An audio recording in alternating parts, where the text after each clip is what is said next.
All right, recruits, if you think you've got any chance of joining my corps and saving the galaxy from a whole horde of slimy aliens, then I want to see some serious strategy training. It's time to sign up with the Iron Marines! Darren, you know we're just reviewing the game. We're not actually training to be space soldiers. Yeah, plus with my brittle gaming wrist, I don't think I'd even be eligible for the draft. Drop and give me 20!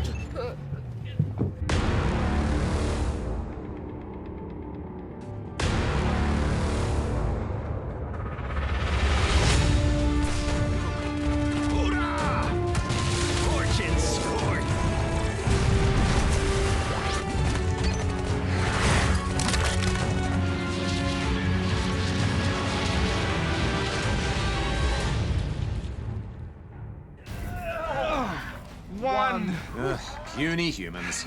Iron Marines is a real-time strategy, or RTS, game for mobile that sees you put in charge of an interstellar army of battle-hardened soldiers. It's your job to navigate alien worlds, build and fortify structures, mine precious minerals, all the while fighting back waves of attacks from hostile forces. Move out, Marines. This is from the same team behind the successful Kingdom Rush games, which were all about tower defense. However, here you're able to move units freely around the map to reach objectives and to capture enemy outposts. And this freedom increases the overall strategy immensely. I have to say, guys, I was apprehensive at first when I saw this game on the small screen with touch controls. In my opinion, RTS games are always best played with a mouse and keyboard to allow you maximum base management. However, I was pleasantly surprised at how well this game played. You can tell the developers have worked hard to simplify what is a very technical genre of game to make it easy to play on the go. Yeah, totally. Moving units around the map is done by simply tapping and drawing a line. Soldiers will auto-attack the closest enemy, and the radial menus to recruit troops or build and upgrade structures are all simple and very intuitive. It's exactly what you need to avoid feeling overwhelmed, which is useful here because when it comes to being overwhelmed, the enemy in this game have that well and truly covered. Affirmative. This is an official Code 5 warning to all potential noobs out there. This game is a serious challenge even on the lowest of difficulties. So prepare to shape up or ship out. Hoorah! You're really getting into this Marine thing, aren't you, Taz? That's an affirmative. Well, luckily you have a whole array of intergalactic weaponry at your disposal, including a recharging turret that can do damage when dropped, and even a number of swappable power-ups like missile drops and deployable minefields. However, these need to be purchased in between missions with gold, which can be earned, but gold can also be purchased with real-world money, so you don't want to become reliant on it. No, definitely. Another feature carried over from the Kingdom Rush series is the addition of hero characters that can be moved around independently on the battlefield. Along with being faster and stronger than regular troops, depending on which hero you select, each has useful abilities to activate when things are getting rough, which can really help when you're in a pinch. Time for an extra punch. Another helpful feature is the ability to withdraw your hero from the battlefield at any time, before redeploying them via drop pod where they are most needed. I would use rocket boots myself, but to each their own.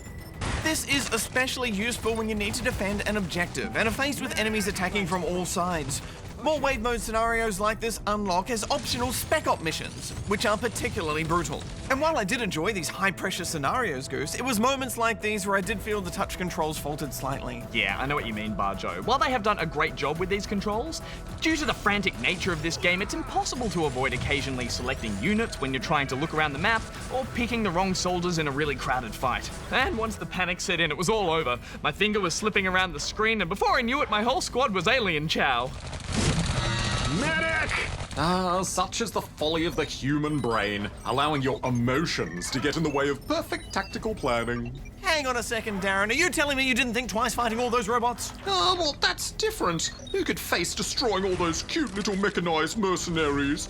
Just look at them. Well, speaking of which, we should talk about how great this game looks. That cartoon art style works perfectly on a small screen, and it never gets too messy or hard to follow. Yeah, it's fantastic, isn't it? I loved all the little animations, especially the nods to other sci-fi universes hidden around the stages. Everything about this game is really polished, which is rare in mobile games these days. I'm giving Iron Marines 4 out of 5 rubber chickens. I think moving from tower defense to RTS was a great step from this developer. This is an approachable strategy game with some serious longevity thanks to that difficulty. I was impressed. I'm giving it 4.5 out of 5 rubber chickens. All right, recruits, on your feet. I want you to jog to the statue of Carrion back 5 times. Do we have to? Last one back has to drink from the noob cup. On your feet. Quick march. 1, 2, 3, 4. I love the Space Corps. 5, 6, 7, 8. Darren is really cool.